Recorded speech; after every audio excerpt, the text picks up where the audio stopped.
Hello and welcome to another video. So today we're checking out a Dark-Faced Bat deck. So Dark-Faced Bat of course focuses on taking self damage to up of course its damage total, which is of course important. We did get a couple of nice additions for this card, Prison of Pain being one of them.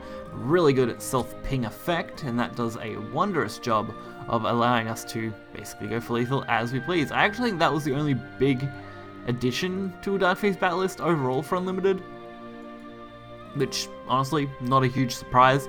Dark-Faced Bat also isn't the only way to win with this deck. You can quite easily get ping effects and just straight up damage in and win the game off that.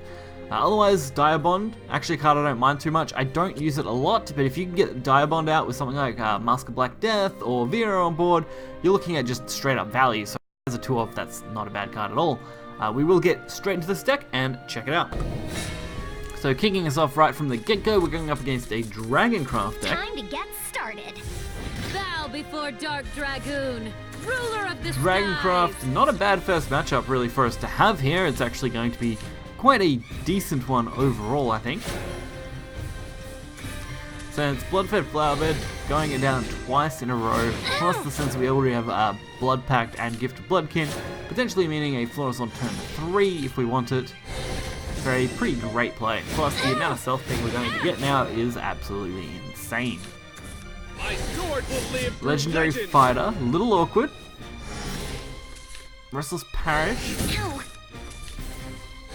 And there's our Florus set up. We don't really need anything else now. We have taken a lot of damage though, and we're going to take even more next turn. So that is a little bit of a problem, but at least we will heal 3. So that's a good place to start. Also, we should be up to our Omen of Lust play already, so that's a super quick one of her coming down. Love for the sake of the world. Plus, they didn't take out our 5-3, so that's just straight up value at this point. If I decide to wipe the board, since we are doing more self-damage, I couldn't risk leaving up anything that could potentially deal damage to us that turn. I'm glad I didn't, because these Steelclad Minotaurs, while not a problem right now, could have been quite devastating. Now I do need to go for as quick a lethal as possible here. Snarling Chains, plus the 7 damage from the Florus, and of course the fact that we have one on board already, the Razor Claw and the Gift of Bloodkin. A lot of cards, but that's going to be an exact lethal. This victory is a testament to your strength.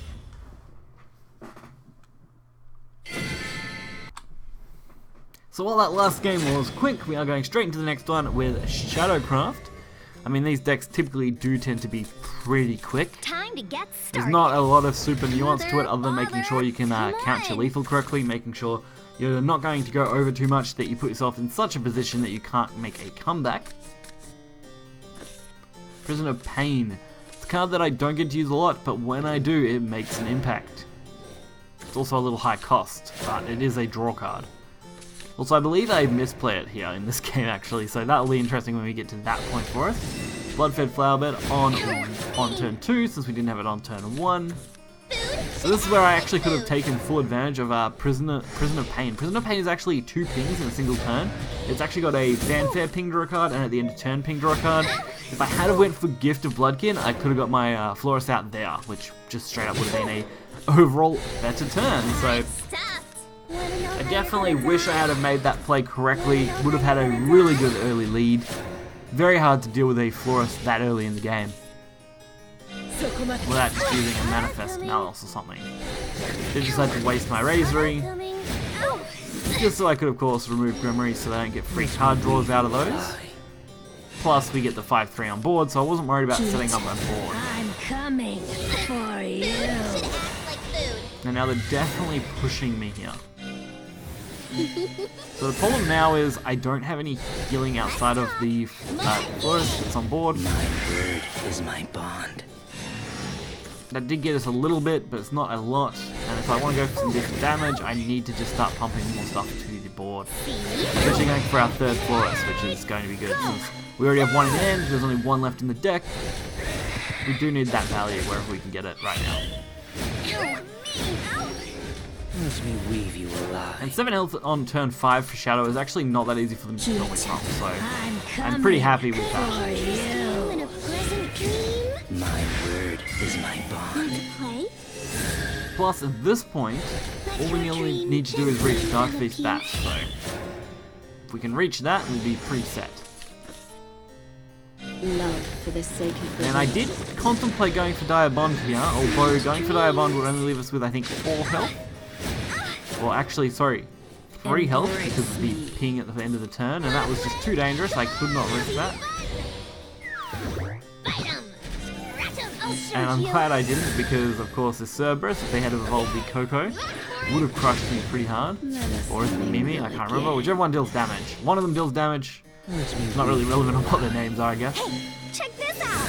And this actually gave me a good turn. I was able to go for a heal here, getting out maximum value for this turn, and making sure that I'm probably not going to die. Our Darkfeast Bat is also at around 13-14 range, maybe even a little bit higher, meaning that them healing is not really going to help them much.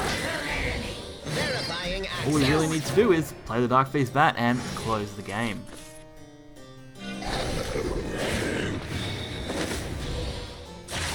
You're too strong. So I definitely have a feeling that Darkfeast Bat overall is better than Vengeance Blood in Unlimited right now. At least the decks I was running, of course.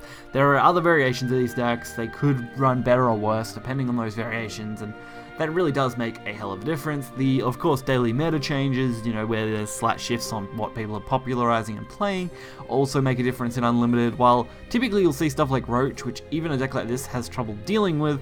There are other cards that, and other decks like Elena and stuff, that can also become a problem. So that is why Blood, of course, isn't doing absolutely crazy numbers, but it's still doing reasonably solidly. You can easily play it as a tier 2 style deck in Unlimited, and that's not necessarily a bad thing. So if you guys did enjoy this video, be sure to hit the like button and subscribe. You will find the deck list in the description below.